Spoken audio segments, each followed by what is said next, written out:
Assalamu alaikum and welcome everyone to chapter 011 of the Processing IDE series. In this video, we're going to go through the uninstallation process of the software.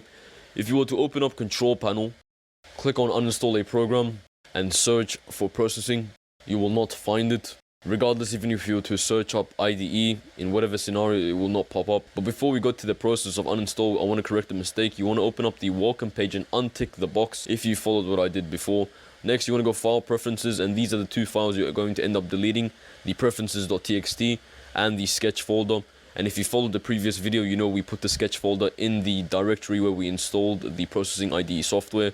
From there, what you want to do is open it up and delete it. This makes it a lot simple, as you know, you have two birds, one stone, where you delete two different folders that were located in two different places beforehand, and now we delete it with just one click.